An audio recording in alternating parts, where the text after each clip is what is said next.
साधु जी कहते हैं, करे करावे साइया मन में लहर उठा, दादू सिरदर जीव के ये आप बगल हो जावे। करे करावे साइया कबीर परमेश्वर, और मन में लहर उठा, और दादू सिरदर जीव के आप बगल हो जा। जैसे पांडवों की यज्ञ में सुदर्शन जी को तो लहर उठा कर निकाल दिया, वो तो निकल गया, वहां नहीं पाया झोपड़ी में। जो श्री कृष्ण जी और पांचों पांडव आमंत्रित करने दोबारा गए, और उनका रूप बनाकर सुदर्शन का बैठ के झोपड़ी में वही कबीर परमेश्वर, और जाकर उनका काम बना दिया। वो तो सोच रहे हैं सुदर्शन जी ने हमारी यज्ञ पूर्ण कर दी, क्योंकि ये सामने नहीं, अपने आप महिमा नहीं चाहते, अपनी प्यारी आत्मा की महिमा बनाते हैं, ताकि आने वाले लोगों के मेरी भक्ति में श्रद्धा और बढ़ जा।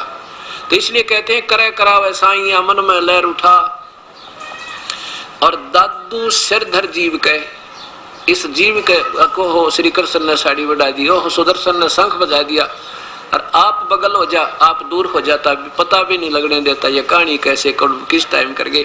तो इन बातों से आपने समझना। फिर क्या होता है, एक नरसी नाम के भक्त थे, वो पहले बड़े कंजूस थे, और 56 करोड़ की संपत्ति उनके पास थी। केवल एक लड़की थी, और उसकी भी शादी कर चुके थे, और फिर भी वो कंजूस हुआ बैठा, चिचड़ हुआ बैठा, चिपक रहा उस माया के। और परमात्मा ने सोची, देखिए प्यारी आत्मा, ना इसके पास कोई लड़का, और 56 करोड़ की संपत्ति, आज से काफी समय पहले आता अरबों खरबों की संपत्ति समझो। और नादान आत्मा चौनी दान नहीं करता, यो गधा बनेगा भूत इस माया के चिपट के। उसके लिए उस परमेश्वर ने ना जाने के किस प्रकार से प्यारी आत्मा से वो माया का जाल छुटवाया। कैसे, नरसी बहुत कंजूस आदमी हो गया था, और उसकी हुंडी चला करती।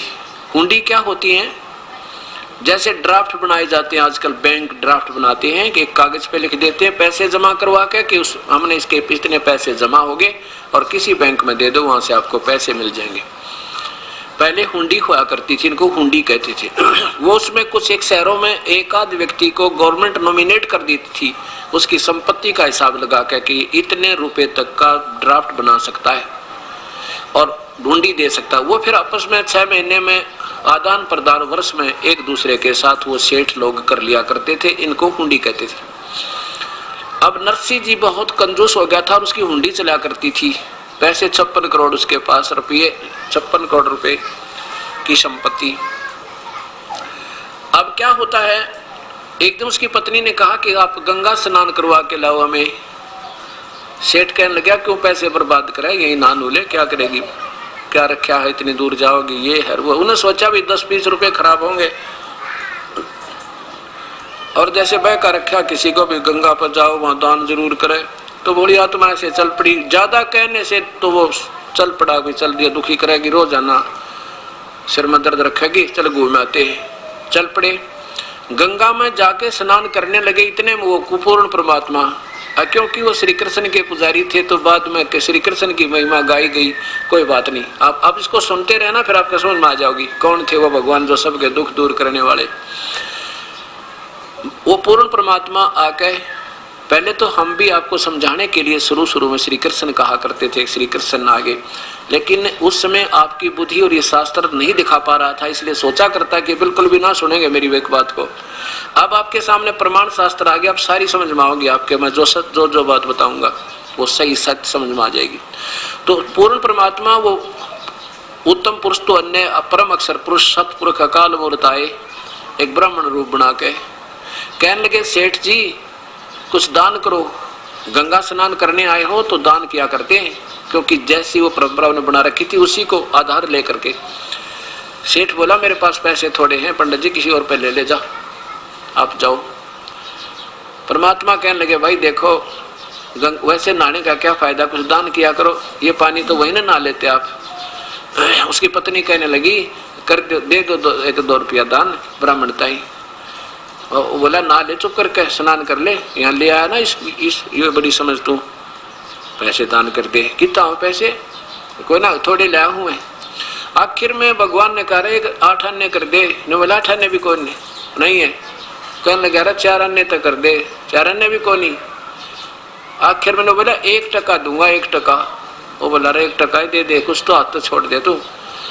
ने बोला 1 टका दे दूंगा, पर दूंगा मेरे वहां आ जाइए, मेरे घर पर। भगवान बोले चल घर पर दे दिए भाई। अब नरसी नहा धोकर घर आके स्नान कर करा के अपने घर पहुंच गए। अब नरसी जी ने जाके वह पोटड़ी रखी थी सफर वाली, पीछे तो परमात्मा ने जाके वह खटखटाया दरवाजा। नौकर आया। नौकर ने पूछा क्या बात है ब्राह्मण? पर ब्राह्मण वेश में परमेश्वर बोले भाई आपके सेठ जी ने मेरा 1 टका की यहाँ पर रखी है दान करने की, और वो कहो मेरा टका दे दे। तो घर आके देने की कही थी, मैं फिर अपना और काम जाना है दूर। अब नौकर ने जाके सेठ जी तब बैठा था, इतने में कहा जी एक पंडित जी आ रहे हैं बाहर द्वार पर खड़े और कह रहे हैं आपने कोई गंगापुर उनका 1 टका दान करने का प्रॉमिस किया था, वो लेने आए से अपना। अब उसने सोचा नरसी ने तो बड़ा ढीठ आदमी गिला लिया, तो कहने लगा भाई यूं कह दे अब सेठ जी आ रहे थके हैं, कल देंगे, बैठ जाए इंतजार, कल कल कल देंगे। नौकर ना का संदेशा दे दिया। परमात्मा बोले भाई कोई बात ना, कल दे देंगे, विश्राम कर लेते हैं, बार बार के आ जाओ तो लेके जाऊंगा। उसी के बाग था एक उस कोठी के बाहर, उसमें बाग के नीचे परमात्मा ब्राह्मण रूप में अल्लाह के बिछा के चादर लेट गए। सुबह उठते फिर खटखटा दिया दरवाजा। दरवाजा खटखटा भी कहो सेठ जी ने मेरे और टका दे दे। नौकर गया, सेठ जी वो ब्राह्मण खड़ा द्वार पे अपना दान दक्षिणा मांगे। सेठ ने सोचा बड़ा ढीठ आदमी तो गया भी को नहीं। अब सेठ ने सोचा आज ही 1 टके की इज्जत लगा रहा है, कल न मन माने 100 रुपये की लागत बैठ जाए तो इसको तो रास्ता पा गया, फिर ये अब किसना भी काम कर दो इसका न आगे फिर से दुखी करेगा। यो कहने लगा यूं कह दे। नौकर से कहा सेठ नरसी ने यूं कह दे भाई मेरे हमारे सेठ जी बीमार हो गए और ठीक हो जाओगे जब देंगे, सफर में आए थे बुखार बन गया। नौकर ने आकर कह दिया सेठ जी ब्राह्मण जी हमारे सेठ जी ना सफर से आए थे, उनका बुखार हो गया और कहते हैं ठीक हो जाएंगे ना फिर आपका टका दे देंगे। अब वो कहने लगे भगवान भाई कोई बात ना, इंतजार कर लेते हैं, 1-2 दिन में बुखार उतर जाएगा। अब बार बार तो आ नहीं जाता, पैसा लेकर जाऊंगा, वही अपना दिन में घूम फिरावे, शाम ने ऑर्डर आगे फिर लेट जाए। अब 1 दिन देखा, 2 दिन देखे, 3 दिन हो गए। जब सेठ जी ने पूछा कि वो गया कि यहीं पर है, वो कहने लगे जी वो तो यहीं बिस्तर लगाए बैठे हैं सामने अपने के बाग में, और कह रहे थे कि भी लेके जाऊंगा, बार बार तो आया नहीं जाता। सेठ नरसी इतने निकम्मेपन पा गया, कहने लगा नो कह दो वो तो मर गया सेठ थे बस। अब नौकर ने जाकर कह दिया ब्राह्मण हमारे सेठ जी का तो स्वर्गवास हो गया, और भाई बड़ी दुख दर्द बात हुई है, तो बीमार हो गए बेचारे, गंगा स्नान करके आए थे। भगवान बोले भाई कोई बात नहीं, तो मरना जीना तो लग रहा है, चलिए मृत्यु तो होगी पर तो अंतिम संस्कार करा के जाऊंगा, यूं तक जहाज। तो नौकर ने आके कहा सेठ जी वो तो ये कह रहे हैं, ऐसे कहा भी अंतिम संस्कार करा के जाएंगे, बात तो बहुत बुरी बनी है। चलो तो ऐसे तो क्या जाया जाता है। सेठ जी बोला तो ढीठ आदमी है भाई, ऐसे करो तुम लकड़ियां ढोने शुरू कर दो, शायद उसका समझ में आ जाए वास्तव में मर गया तो ना लकड़ी क्यों, सेठ गांव का मर जा, शहर का तो दुनिया इकट्ठी हो जाए, सब ना बेरा हो। वो 4 आदमी लकड़ी ढोए उसके नौकर, और लकड़ी डोली जब ने बोला गया कि यहीं पर है जी, वो तो एक लकड़ी उठा रहा है साथ में और शमशान घाट की तरफ जाने लग रहा है। तो कहने लगा भाई मेरी तुमने करो एक अर्थी तैयार करो, जनाजा बना लो नकली। अब सेठ जी को लौटा लिया, उन 4 उठा लिया नौकरों ने और चिता के ऊपर रख दिया। चिता के ऊपर जब रख दिया तो परमात्मा डाल कर लकड़ी न जो ले रहे थे कंधे पे, और कहने लगे निकम्मे सेठ जी तो भी वह पक्का उस्ताद निकला। अब देख 1 टके में जान देने को जा रहा है, भाई हमने माफ कर दिया तेरा दान, हम लेते नहीं। सेठ बोला पक्की बात है, कहाँ पक्की बात है, अगजात है, आप जा रहे हैं भाई। भगवान चल पड़े और सेठ ने वो सारी लकड़ी वापस ठुआई, चलो सारी ठा के ले चलो उठाओ। और बची खुची जो थी ना छोटी मोटी बच जाकर उन आप धोती गए उसमें कपड़े में डाल के, और सारियां की नो गठड़ी बांध दिया हुआ है, वो भी वापस पहुंचा दी। अब अगले दिन उसने सोचा चलो वो तो गया ब्राह्मण तय। नेक्स्ट डे अगले दिन आकाश तो दूर तक घूम फिर के आऊंगा, तो 2-3 दिन जंगल पानी भी घर में जाना पड़ा। दूर दूर तक घूमने निकल गया सैर सपाटा करने के लिए। उधर से परमात्मा आगे नरसिंह रूप बनाकर, वो एक पूर्ण ब्रह्म। और नौकरों से बोले भाई एक काम करियो, कोई नकम्मी आत्मा है ना, कल कई दिन का तंग कर रहा ब्राह्मण मुझे, आज वो मेरा रूप बना के ना आ जा, कभी उसको अंदर मत पड़ने देना। वो हो सके मेरा भी रूप बना के आ जाए, और तो इसकी चाल चली नहीं। और आजा तो उसने कह दिया चला जा, ना मानो उसका 2 ठोक दियो। अब सेठ जी का रूप बना के परमात्मा अंदर प्रवेश कर गए। अब सेठ जी आया 2-आध घंटे पीछे खूब सैर सपट्टे करके। अब तो द्वार पर खड़ा था, नौकर कहने लगा भाई वहीं खड़ा हो जाना, सेठ दे रुपये तो बहु रुपया है, हमारे सेठ जी को बहुत परेशान कर लिया तूने। आप देखा ना, वो सच्ची कह रहे थे हमारे सेठ जी के मेरा रूप बना कर आएगा, तो वो एक काम कर दिया। और वो सेठ क्यों रुका, नौकर के कहने तो बिल्कुल सामने आ गया। तो वो नौकर कहते हैं तुझे सुना नहीं, लठ ठाया। तो वो कहता अरे फलाना मल दकड़ा मल क्या कर रहा है तू, मैं वो हूँ सेठ हूँ नरसी है, तू क्या बात कर रहा है मेरे तय। ने बोला हमारे भगवान हमारे सेठ तो अंदर पहुंच चुके हैं, और उन्होंने हमें कह दिया है कि वो आज मेरा रूप बना कर आ जा, मनमाना कभी तो उसका 2 ठोक दियो। और हमारे सेठ तो अंदर है भाई, तू चला जा, ये आदेश गलत हो रहे हैं ना, तो हम तेरे देंगे मार, तो पिट जाएगा, चला जा यहाँ से। तो वो कहता है कैसे बात कर रहा है मेरी, तुम नकम्या, मैं तुम्हारा सेठ हूँ फलाना हूँ, और तुमने नौकरी तो निकाल दूंगा, नू ला गया करण। उसका ठाकर लठर वो लगा ना मारने, भाग लिया सेठ से। तो भाई सचमुच कोई बात गड़बड़ में है, जब इतनी समर्थ इतनी शक्ति से पेश आ रहे हैं तो जरूर उस 2 रुपये ने पहले आकर काबू कर लिया, बहु रुपया ने, और ये तो मेरी सारी संपत्ति हड़प करेगा।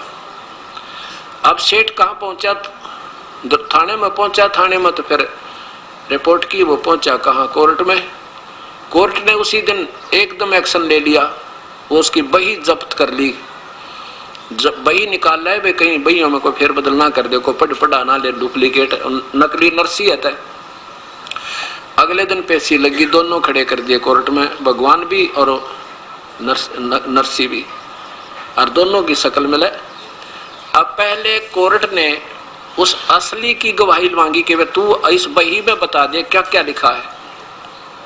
उसने बता दिया कि मैंने एक लड़की का ब्याह किया था, उसमें इतने बातियां आए थे, इतने फलाने आए थे, इतना दान किया था, वो सारा रिकॉर्ड करा करते पहले ब्याह का।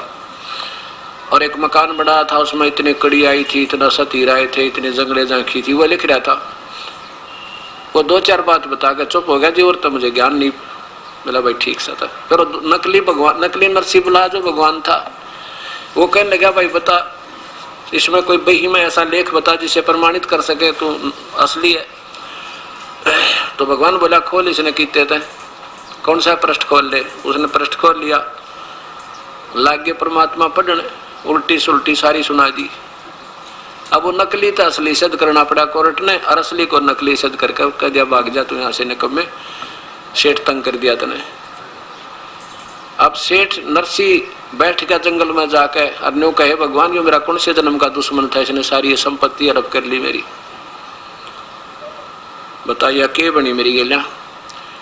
उधर से वो परमात्मा फिर आ जाते हैं, वो नरसी नकली बन के, वही ब्राह्मण रूप बना के वहां खड़े हो गया, आके कहने लगे नरसी अब बता बेटा यह संपत्ति तेरी है या मेरी। नरसी बोला कि बेईमान थी तो मेरी, पर मेरी पार नहीं बसाती।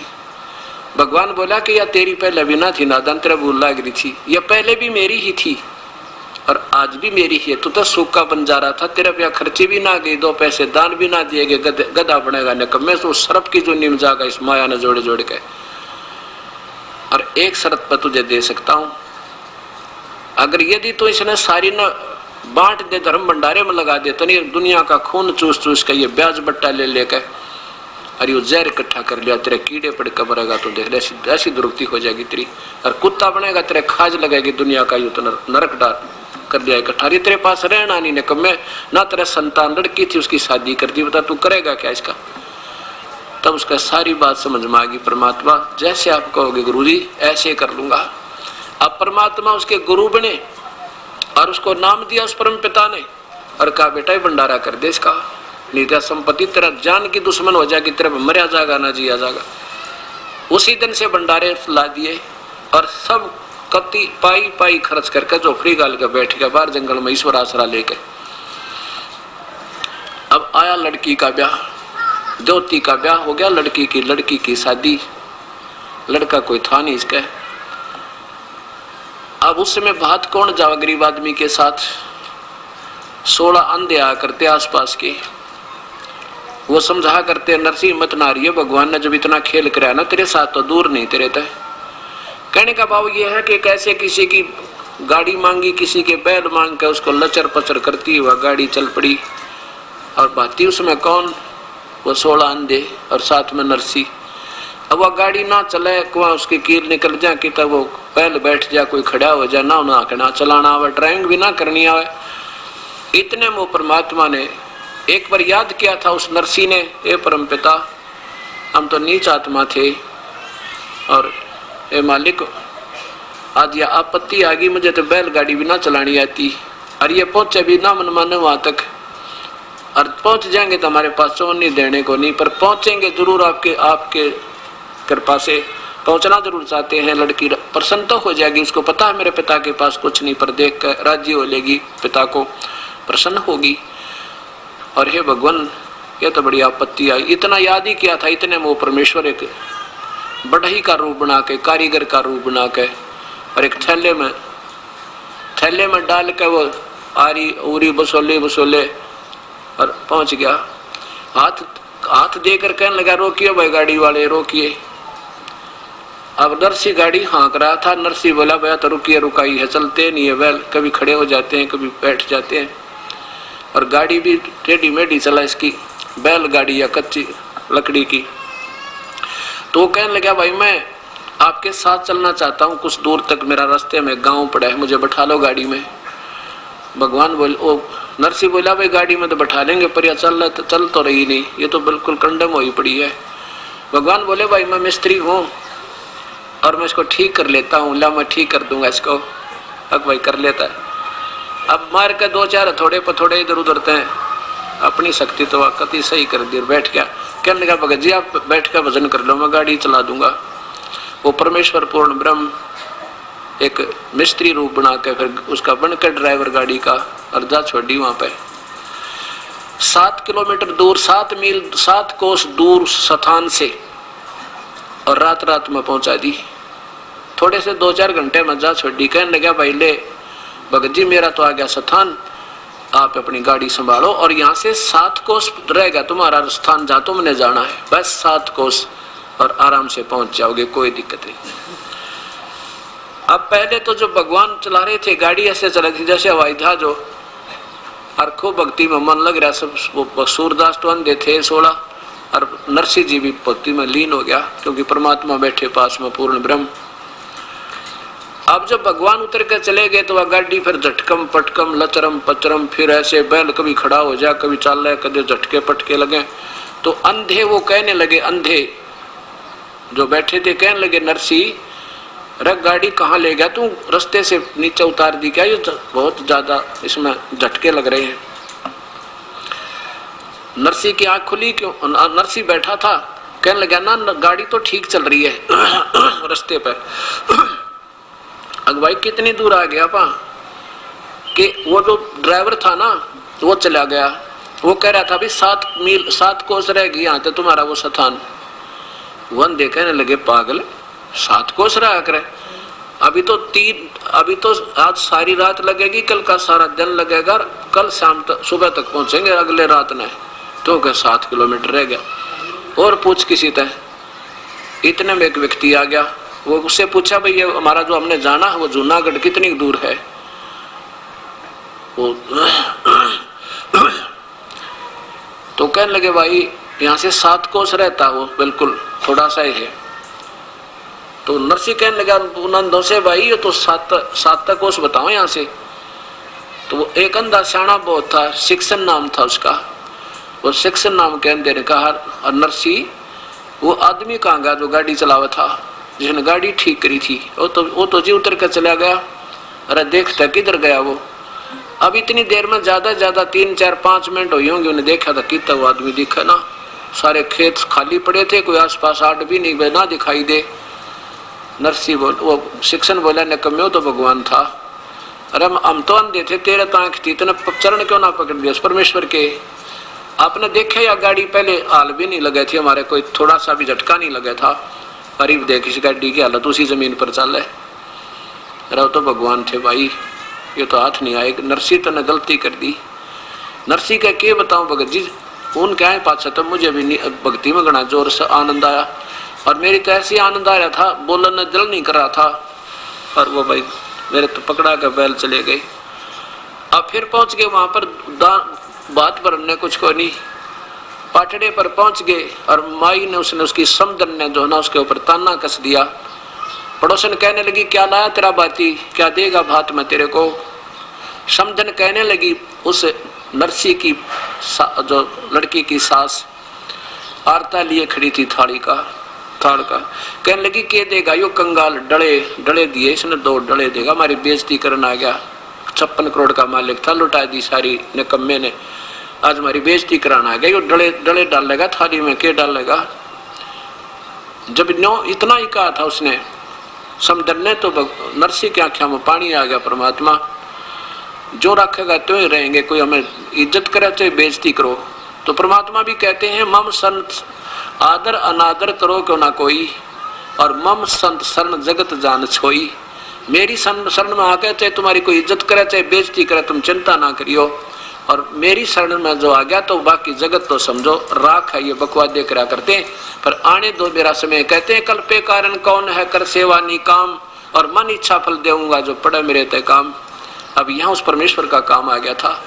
इतने में आकाश से कहते हैं सोने और चांदी के 2 डले आए, और समदन की थाली में पड़ गए, वो यावासी होगी। और इतने में कहते हैं ऊपर से वर्ष नोटों की बारिश होने लगी। नोटों चांदी के सिक्के थे पहले, ऐसे वर्षा होने लगी।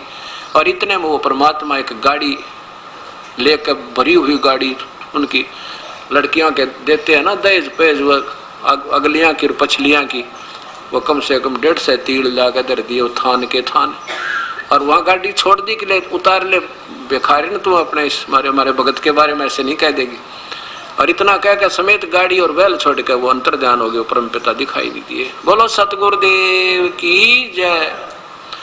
अब नरसी पुजारी श्री कृष्ण का था, वो न सोचा श्री कृष्ण कर रहे हैं। कहते करे करा वैसा ये मन में लहर उठा, और दादू शरदर जीव का वो आप बगल हो जा। ये बड़ाई नहीं की करवा देता श्री कृष्ण राम आदि की, और करता स्वयं। फिर क्या होता है कि एक दिन नरसी जब बैठा था अपनी कुटिया में, झोपड़ी में, 4 साधु संत द्वारका जाने के लिए भगवान के उस द्वारका को देखने की इच्छा करके आगे। और पहले नरसी के वो ड्राफ्ट चला करते थे, हुंडी चला करती थी। अब वो पहले भी 1-2 बार हुंडी बनवा कर गए थे। अब गांव में जाकर नगर में पता किया भी नरसी जी कहाँ हैं। वो गांव वाले ने बताया कि वो तो भाई बाहर बैठे हैं। क्या काम है कि एक हुंडी बनवानी थी। गांव वालों ने मजाक कर दिया, कहने लगा भाई वो नरसी बकवाद करता है, अब वो जल्दी सी हुंडी नहीं बनाता, उसको वो कहेगा मैं कंगाल हो गया हूँ। मजाक करता आजकल वो, और ज्यादा जोर दोगे ना जो बनाओगा ना तो बनाता नहीं। कहाँ है कि वो बाहर झोपड़ी में बैठा है, वहां चला गया। चारों के चारों वो भक्त आत्मा जो तीर्थ यात्रा पर आए हुए थे, उन्हें सोचिए 500 रुपये हमारे पास है, रास्ते में कोई छीन ना लेवे, हुंडी बनवा ले, चलते हैं द्वारका में, किसी सेठ से ले लेंगे। अब नरसी के पास गए, नरसी से वो 500 रुपये रख दिए और कहा सेठ जी हमारी हुंडी बना दे। नरसी कहने लगा महात्मा जी मैं सेठ नहीं रहा, मेरी हुंडी चलती नहीं, वो कैंसिल होगी गवर्नमेंट की तरफ से, मेरे पास पैसा नहीं है अब। तो चारों महात्मा कहने लगे वे बिल्कुल ठीक थे, गांव वाले तो बकवाद करने लग गए हैं, तेने शर्म नहीं आती महात्माओं के साथ ऐसा व्यवहार करता है, तुझे पाप लगेगा। हम पैसे दे रहे हैं, कोई मुफ्त हो रहे बना रहे तेरे से। अब नरसी ने सोचा भी ये मानना नहीं, और संत से ना जाने इनकी आत्मा दुखी होगी, बताए क्या करूं। गांव वाले ने इनके साथ उनको बहका दिया, मजाक कर दिया। उसी समय साक्षी रख के अपने परमेश्वर को, क्योंकि वो श्री कृष्ण के पुजारी थे, सांवल साहा, सांवला सेठ, सांवल यानी सांवरिया, भगवान श्री कृष्ण के नाम सांवल शाह लिख के कि भगवान श्री कृष्ण के नाम में अपने एक हुंडी लिखता हूं, ये दास की हुंडी स्वीकार हो, इनको भुगतान किया जावे, आपकी अमानत मेरे पास है। 500 रुपये ले लिए और वो कागज बना के दे दिया, अब ले जाओ सेठ महात्मा जी। वो चल पड़े। पीछे से सेठ ने क्या किया, उन 500 रुपये का एक भंडारे का सामान, घी, चावल, खीर, दूध दाद बनाकर और भंडारा कर दिया। 500 की रोटी खिला दी। अब 500 रुपये बहुत होते थे, 50,000 के करीब हो जाए आजकल के, पूरा भंडारा कर दिया। अब वो चारों महात्मा पहुंच गए कहाँ, द्वारका में। वहां जाकर पूछा भाई कोई सावड़ नाम का सेठ है। वो सेठ जिसकी हुंडी चला करती उसके पास गए, वे एक सेठ हुंडी उसकी चलती, उससे पूछ लो। उसने देखा, कहने लगे ये तो नरसी की बनाई हुंडी है क्या, ये नहीं चलती इसकी, अब ये तो कंगाल हो गया, दुनिया को ठगने लग गया, अब झूठी हुंडी बना के, ये तो दिवाला निकल गया इसका। तो सारी द्वारका में पूछ लिया, सावड़ नाम का कोई सेठ हो, कोई नहीं पाया। और सब मजाक करने हो, नरसी तो ठगन लग गया दुनिया को, अब उसकी हुंडी नहीं चलती, उसका ड्राफ्ट नहीं चलता। अब चारों महात्मा जाके एकांत में बैठ के नगर तबार भाई के ने बता, वो तो मना करे था बेचारा, हमने सिर में दर्द कर दिया, उसके गले पीछे पड़ गए, किसी के कहने सुनता है। उनको ये भी विश्वास था कि वो नेक आत्मा है, हमारे पैसे जो के तो पाओगे, पर ये तो हम दिक्कत होगी यहाँ पे। इतना सोच ही रहे थे कि उधर नरसिंह जी की दिव्य दृष्टि काम करने लगी परम पिता की दया से। उसने देखा कि परमात्मा ने आके उनको महाराज संतों को पैसे दिए क्या नहीं दिए, देखा तो उनको पैसे नहीं मिले और मायूस हुए बैठे। अपनी पत्नी से कहा नरसिंह जी ने कि तूने जो सामान लाए थे हम 500 रुपए का, वो सारा वितरित हो गया या कुछ बकाया है? लगी जी थोड़ा सा आटा बचा है, ऐसा होगा तो 2-4 रोटियां बन जा। और वो कौन सा बचा, वो पलोथन का। पलोथन क्या होता था, पहले रोटी बनाने के लिए बनाते थे गोल गोल सी लोई, और उसको सूखे आटे में लगा लगा के रोटी बनाती थे। अब काफी भंडारा हुआ था, उसमें थोड़ा सा आटा बच गया, जिसमें 4 रोटियां बन गया। वो कहने लगे जी वो पलोथन यानी थोड़ा सा आटा बचा है 4 रोटियों के का, और तो सारा भंडारा लगा दिया। तो उसने कहा नरसिंह ने 4 रोटी बना, यह तो आट लाग रही थी अभी तक, इसलिए भगवान प्रकट नहीं हो पा रहे थे। 4 रोटियां का आटे की रोटी बनाकर वही परमात्मा वहां एक रास्ते चलते का रूप बनाकर आके कहा भगवाई राह चलता हूं, मुझे भूख लगी है। होए होए, वो परमेश्वर स्वयं आके और उसी समय कहा जा भाई भगत जी बैठो, हो बड़े ले रोटी ताजी ताजी बना रखी है। 4 रोटी खाकर परमात्मा वहां प्रकट हो गए और जाके कहा कि आ जाओ भाई, कैसे बैठे हो महात्मा? आके बैठे हैं भाई सेठ जी, हम तक इतना जोगे नहीं रहे। ऐसे ऐसे नरसिंह की हुंडियां चलती नहीं, हमारी उन्होंने हुंडी बना दी, पर उसका दोष नहीं बेचारे का, हमने ज्यादती कर दी उसका। और या कोई सेठ नहीं सावड़ नाम का। तो परमात्मा कहने लगे भाई किसने कहा तुम्हारे को वो सेठ नहीं सावल? मैं सेठ हूँ सावल, आ जा मेरी दुकान पर, चल तुम्हें दूंगा वो 500 रुपये रहे या हुंडी, बिल्कुल सही चला इसकी दवाई, कौन मना करा था? लेकर वो कागज और उस बाजार में चौपट, उस बाजार में द्वारका के में जो चारों तरफ बढ़िया की दुकान थी, कहने लगे बिछाओ चादर यहाँ पे।